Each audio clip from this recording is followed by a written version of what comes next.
चरम तीर्थंकर शासनपति श्रमण भगवान महावीर स्वामी, अरिहंत परमात्मा श्री सिमंदर स्वामी भगवान, परम श्रद्धे परम उपकारी प्रातः स्मरणीय पूज्य गुरुदेव आचार्य भगवान श्री आनंद ऋषि जी महाराज साहब,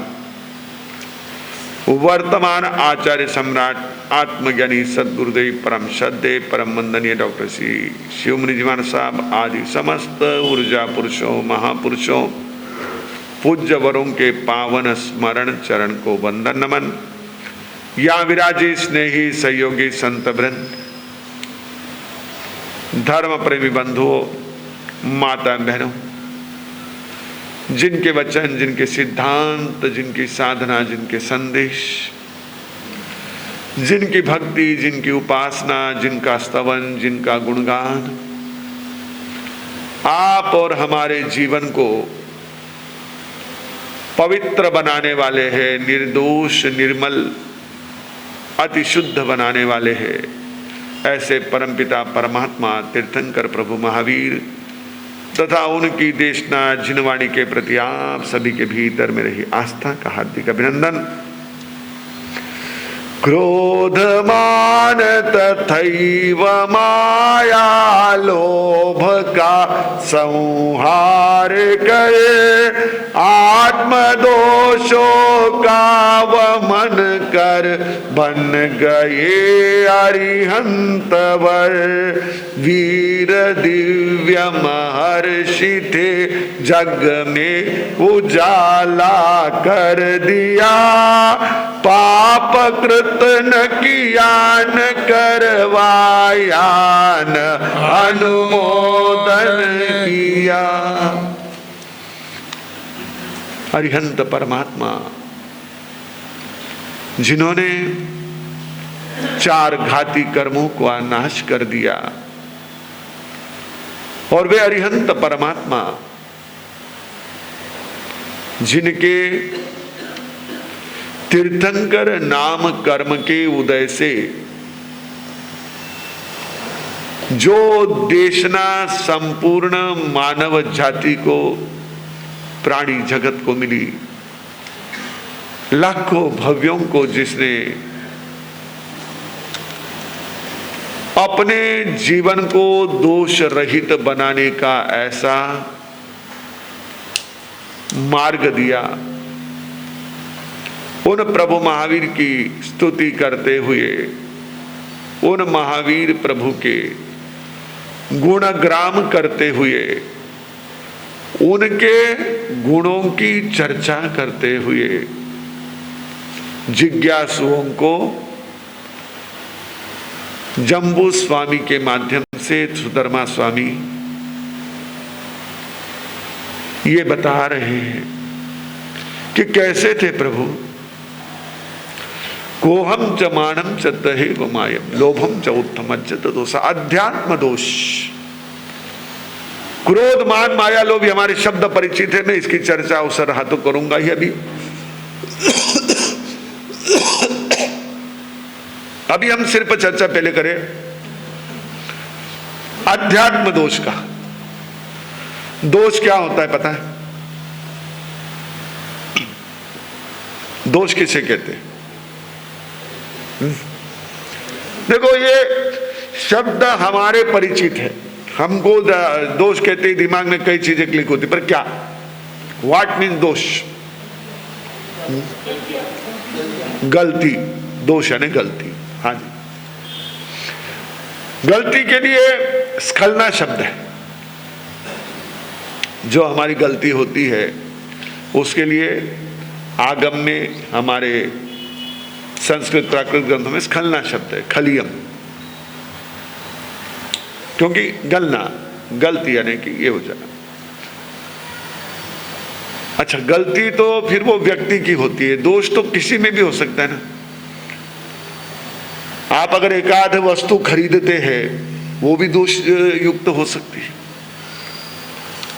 एकाध सामान खरीदते हैं आप, एकाध कपड़ा खरीदते हैं आप, एकाध खाने की चीज खरीदते हैं, वो भी दोष युक्त हो सकती है, नहीं हो सकती। दोष का अर्थ क्या है? वो भाव में आ गया, वस्तु में भाव नहीं है, वापिस गड़बड़ वही हो जाती। दोष शब्द का अर्थ हम समझे, आप भाव छोड़ दो ना, सिंपल। अब बुरा क्या होता है पता है? हिंदी में बुरा किसको कहते हैं? हाँ, जो नहीं, आपके वस्तु पर जो वो एक तरह से फंगस आ जाता है, उसको कहते हैं बुरा लगना। जो हमारा एक तरह से वास्तविक रूप है, उस वास्तविक रूप में कहीं ना कहीं विकृति आ जाना, बिगाड़ आ जाना। दोष यानी बिगाड़। वो बिगाड़ इंसान में भी हो सकता है, पदार्थ में भी हो सकता है। गाड़ी में भी बिगाड़ होता है, मोबाइल में भी बिगाड़ होता है, घर में भी बिगाड़ होता है। कहीं ना कहीं कुछ ना कुछ, कहीं टपक रहा है, कहीं कुछ हो रहा है, टूट फूट हो रही है, बिगाड़ होता है। बिगाड़, उसको कहते विकृति। या आयुर्वेद की भाषा में कहो तो दोष किसको कहते पता है? दोष कहते हैं जो अगर असंतुलित हो जाए तो व्यक्ति को बीमार कर देते हैं। वात पित्त कफ त्रिदोष है ये। यदि इनमें असंतुलन हो जाता है, कोई यदि कुपित हो जाता है, कोई यदि बढ़ जाता है, तो उसको कहते हैं दोष। जो दोष है वो दोष वास्तव में ये सब बाहर के बिगाड़ जो है, ये बिगाड़ तो खैर ठीक है, अपने अपने परिस्थिति के अनुसार या उसकी जो भी क्रिएटिव, उसका जो निर्मिति है, स्ट्रक्चर है, उसके अनुसार आता है। लेकिन अध्यात्म दोष, इनको कौन से दोष कहे? केवल बिगाड़ नहीं, ये अध्यात्म दोष, यानी हमारा जो मूल स्वभाव है, नेचुरली हम जो है, हम इंसान तो यहां है, इस जीवन में है, पर हम इंसान ही नहीं है, हम इसके बियॉन्ड कुछ है, इसके अलावा कुछ है। अगर कोई आपके सामने किसी भी प्रकार का की चींटी हो या हाथी हो, प्राणी भी है, तो वो प्राणी हमेशा के लिए नहीं है। अभी हमको दिख रहा है, अभी हम देख रहे हैं उस रूप में, वास्तव में हम क्या है और वो क्या है। एक जो मूल स्वभाव है, हमारा जो मूल रूप है, उस रूप पर जो एक तरह से परत आ जाती है, खराब रूप आ जाता है। इसीलिए आप देखो, ये जो क्रोध मान माया लोभ है, इनको 8 कर्म के कौन से कर्म की प्रकृति कहा है? कौन से कर्म की प्रकृति है? मोहनीय कर्म की प्रकृति है। मोहनीय में भी कौन से कर्म की? चारित्र मोहनीय की। कौन से? मिथ्यात्व दर्शन मोहनीय की प्रकृति है। और कषाय किसकी प्रकृति है? किसका भेद है? चारित्र मोहनीय का। चारित्र यानी स्वभाव में रमण। हमने ये भुला दिया, हमने कह दिया नहीं, ये जिका इशारे वे व्यानो चारित्र श्रेष्ठ, वे सच्चा चारित्र आत्मा। चारित्र का स्पष्टतः हमारे आगमों की व्याख्या को उठाकर आप देखोगे तो चारित्र का अर्थ है हमारा अपने मूल स्वभाव में रहना। तो उस चारित्र को मोहनीय कर्म कैसा है, मैं इसीलिए आपको केवल है ना थोड़ा सा कुछ बातें पता है, लेकिन उन्हीं बातों को वापिस एक बार आपके सामने इस संदर्भ में रख करके विषय को समझाने की कोशिश करो। मोहनीय का स्वरूप कैसा है? उदाहरण कौन सा दिया? ज्ञानावर्णीय आंख पर पट्टी, दर्शनावर्णीय द्वारपाल, वेदनीय तलवार पर लगी हुई शहद। और मोहनीय कर्म का स्वरूप कैसा? हाँ, मदिरा पिया हुआ, शराब पिया हुआ। मोहनीय कर्म का स्वरूप कैसा दिया है? शराब पिया। बाहर से ठीक दिख रहा है लेकिन मामला गड़बड़ है, क्योंकि उसने लिया हुआ है। यह हमारे स्वभाव को विकृत करने वाला, लगता तो वैसे ही है। हाँ ये भी आत्मा, मैं भी आत्मा, सब बराबर है। फिर ये फर्क क्यों है? ये हमारे अंदर रहे हुए उस दोष के कारण। ये जो दोष है, ये जो विकार है, ये जो बिगाड़ है, ये बिगाड़ हमारा इन चारों में ही समाविष्ट है। क्रोध, मान, माया, लोभ। अब जिसको क्रोध आता है वो भी दिखता तो हमारे जैसा ही है, बोलता हमारे जैसा ही है, रहता हमारे जैसा ही है, खाता पीता हमारे जैसा ही है, हम भी वैसे ही है। जैसे नॉर्मल आदमी सामने का होगा, हम भी क्रोध आता है तो वैसे ही है। क्रोध आने के बाद में कोई शेर थोड़ी बन जाता है। उसके चेहरे को देखो, वो का वही चेहरा है। फोटो निकालो, वो का वही चेहरा है। ठीक है, थोड़ा सा चेहरा लाल बुंद हो गए, वो अलग बात। नाक, आंख, वो तो सारी वही है। दाढ़ी कोई उसकी तरह थोड़ी ऐसे आने वाली है।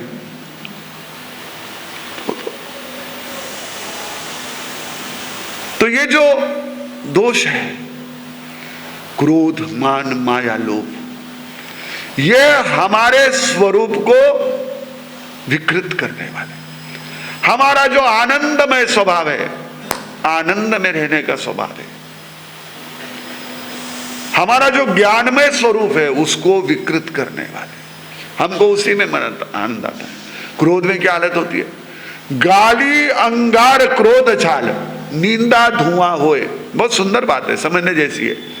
हमारे पुराने लोग कई चीजें बहुत अच्छे उपमाओं के साथ कहते थे हमको। गाड़ी अंगार क्रोध झाल निंदा धुआं होए, इन तीनों को परिहरे साधु कहावे सोए। क्रोध के 3 स्वरूप दिए। पहला गाली, गारी। दूसरा क्रोध, गुस्सा। और तीसरा निंदा। ये तीनों उसी के रूप है। ये कैसा है? गाली कैसी है? अंगार जैसी है। अंगार यानी मराठी में क्या कहते उसको पता है ना? विष्णु। अंगार, गाली अंगार की तरह होती है। जब कोई व्यक्ति गाली अपशब्द बोलता है तो सामने वाले पर क्या फेंकता है? एक तरह से अंगारे फेंकता है। क्रोध झाल, कोई क्रोध से अगर एकदम से तमतमा रहा है तो वो क्या है? झाल। झाल यानी क्या होता है? झाल का अर्थ क्या है?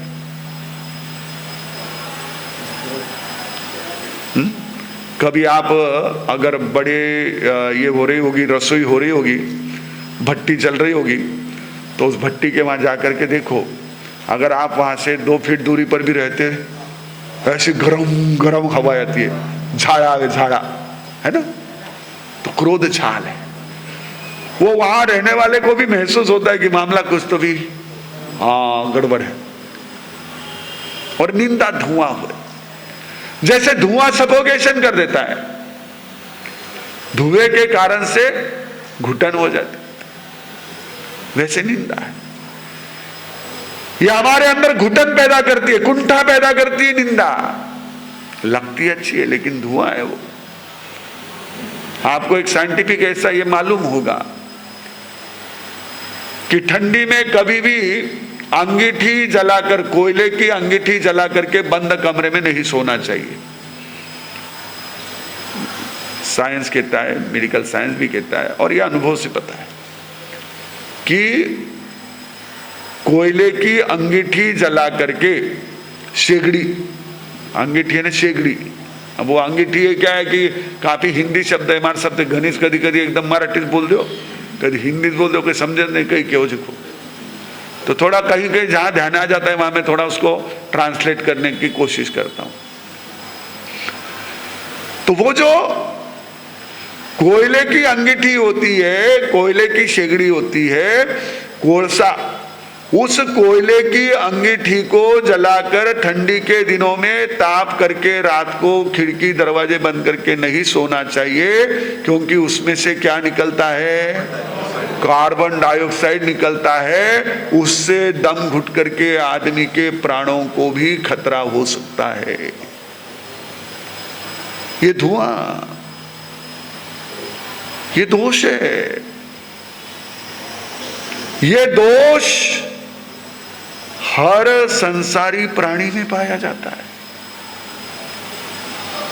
क्रोध, मान, माया, लोभ का दोष हर संसारी प्राणी में, और मानव में तो विकसित है ना।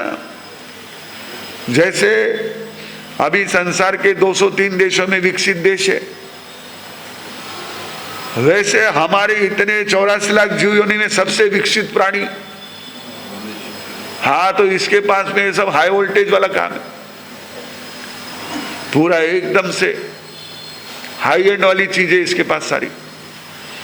जैसे कोई बहुत धनवान होगा तो उसके पास उसके कपड़े भी होंगे, उसकी एक्सेसरीज भी होगी, उसके पास में कुछ चीजें भी होगी, तो सारी कैसी होगी, एकदम वाली। मनुष्य के पास में भी ऐसे ही। तो ये चारों कषाय भी उसमें बहुत तेज। मान तो पूछो ही मत, भयानक।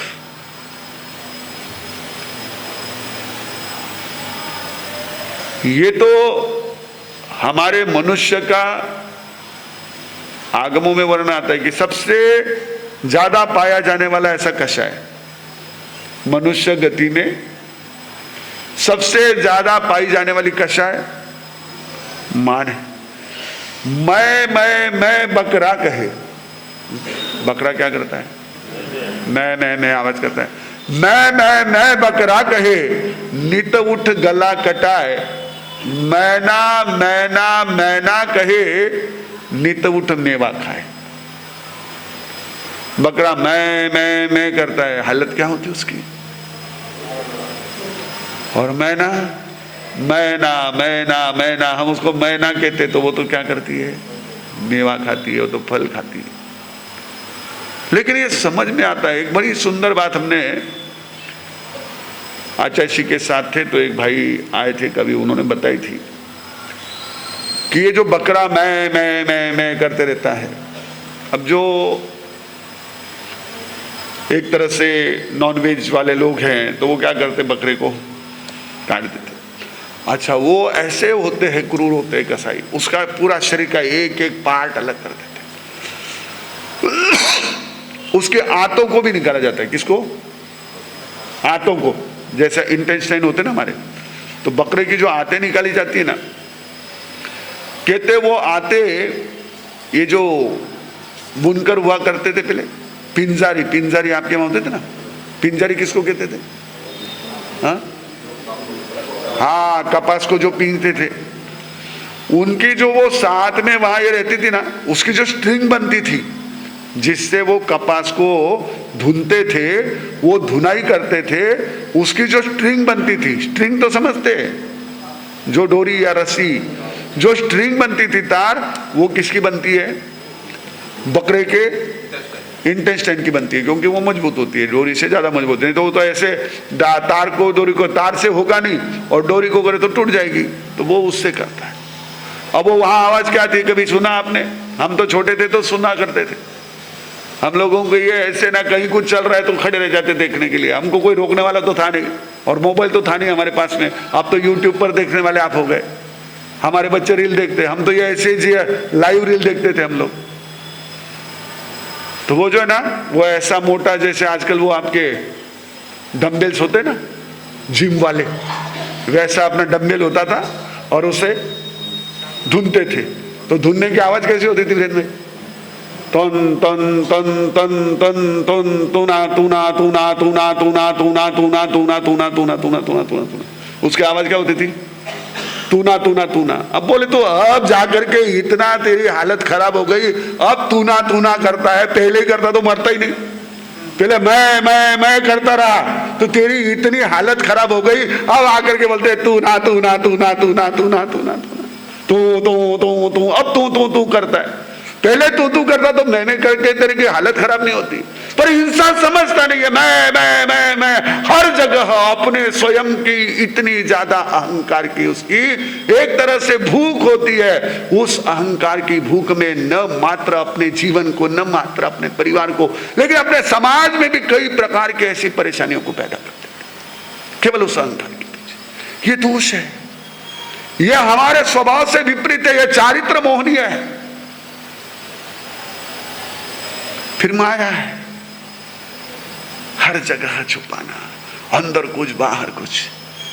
मैं अंदर से कुछ और, बाहर से कुछ और, क्रोधी लोभी कपटी, मैं नियत का भी चोर। दल दल में अवगुण के मुझे और नहीं फंसना, दल दल में अवगुण के मुझे और नहीं फंसना। मेरा निश्चय है अब से कोई पाप नहीं करना, सोने की तिजोरी में कंकड़ नहीं भरना। मेरा निश्चय, मेरा निश्चय, मेरा निश्चय है अब से कोई पाप नहीं करना। ये माया तो इतनी भयानक है, ये सब के पीछे पड़ी हुई है। हम यहां तक पहुंच गए फिर भी हमको भी नहीं छोड़ती है। आपको तो कहां से छोड़ेगी, आप तो रहते ऐसे हो।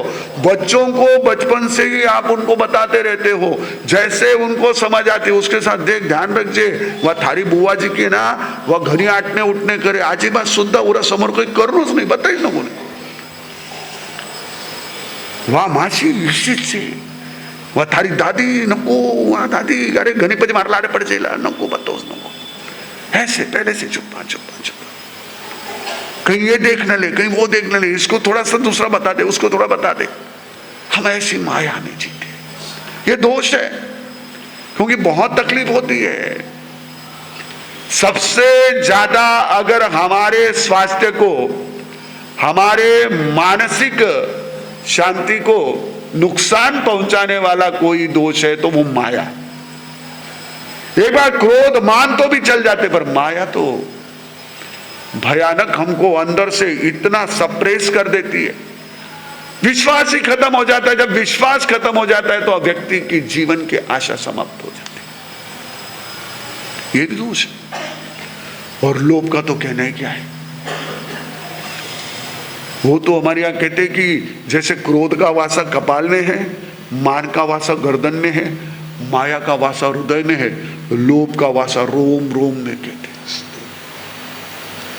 हर जगह नई नई इच्छाएं, नई नई हमारी और अपेक्षाएं बढ़ती जाती है। एंड ही नहीं उसको कुछ। जैसे वो आप सर्च करते जाओ, सर्च करते जाओ, कहीं एंड ही नहीं आता है। इसमें और 4 लिंक मिलती, उसमें और 4 लिंक मिलती, और रील आई, और रील आई, वो एंड कहाँ होती है। अब रील कितनी होती है, कितने देर की होती है रील? ज्यादा से ज्यादा 20 सेकंड, 30 सेकंड, 1 मिनट, लेकिन खत्म होती है क्या? उसके बाद और उसके बाद और उसके बाद और वो 1-1 घंटा उसमें चला जाता, पता ही नहीं चलता। उसको क्या कह रहे, बोले रील देख रहा हूं। अरे रील तो 1 मिनट की होती है, 1 घंटे से क्या कर रहा है? बस वैसे जीवन में होते रहते। अरे इतना बस, नहीं नहीं थोड़ा सा रहने, थोड़ा लोभ। इन चारों दोषों को जिन्होंने वमन कर दिया, समझ लीजिए, दोनों शब्दों को मैं जानबूझकर के आपके सामने विशेष रूप से कर रहा हूं। अध्यात्म दोष है हमारे इस शुद्ध स्वरूप के साथ लगी हुई ये जो एक तरह से बिगाड़ वाली स्थिति है, इस बिगाड़ वाली स्थिति को या हमारे अंदर की विकृति को जिन्होंने क्या कर दिया, वमन कर दिया।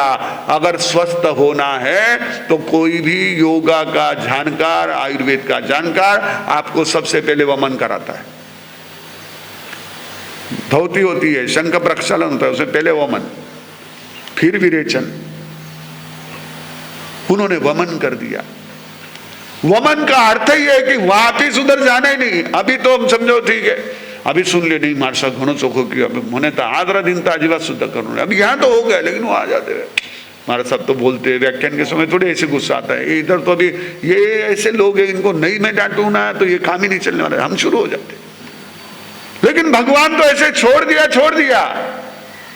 वनता वमन कर दिया। जैसे वमन को वापस खाया नहीं जाता है, वैसे परमात्मा ने उन कषायों का त्याग कर दिया, पूर्णतः उनसे मुक्त हो। और इसीलिए अरहा वे श्रेष्ठ पूजनीय महेशी महान दृष्टा। न कुवई पावन कारगे। ना स्वयं वे पाप करते हैं, पाप यानी अशुभ कर्म का आश्रय, ध्यान में रख लेना। ये प्राणातिपात दृश्यावधि क्या है? पाप नहीं है, ये क्या है? पाप स्थान है। क्या है? पाप स्थान है। यहां से अशुभ कर्म आते हैं। मिथ्यात्व, अविरति, प्रमाद, कषाय, अशुभ योग से पाप आता है। पाप यानी अशुभ कर्म। तो ना तो उन्होंने अशुभ कर्मों का आश्रय किया, ना उन्होंने किसी को करने की प्रेरणा भी दी। आज ये बहुत महत्वपूर्ण है। परमात्मा हमारे इसीलिए एक तरह से सबसे भिन्न और इस प्रकार श्रेष्ठ कहे जाते हैं कि ना उन्होंने कभी ऐसे कार्य किए कि जो अशुभ कर्मों का आश्रय करने वाले हो, ना कभी ऐसे कार्यों की प्रेरणा भी उन्होंने दी। क्योंकि क्या होता है, कईयों को ना ये चीजें बहुत आकर्षित करती है।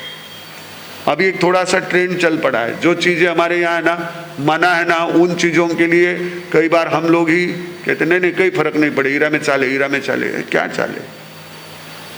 भगवान ऐसे नहीं, जो नहीं है वो नहीं। करना है करो, नहीं करना है मत करो। भगवान के सबसे बड़े विशेषता है आगमों की। ये करना है, ये नहीं करना है, कहीं भी नहीं है।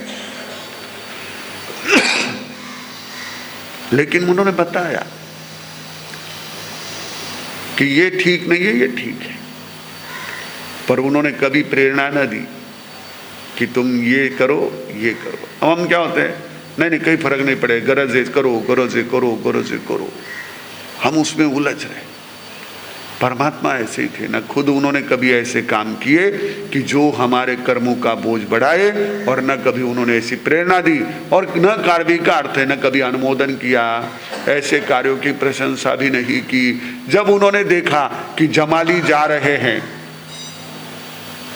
अलग विचरण करना चाह रहे हैं, लेकिन इनका उसमें मिथ्यात्व मोहनीय का, दर्शन मोहनीय का तीव्र उदय होगा, कांक्षा मोहनीय का तीव्र उदय होगा।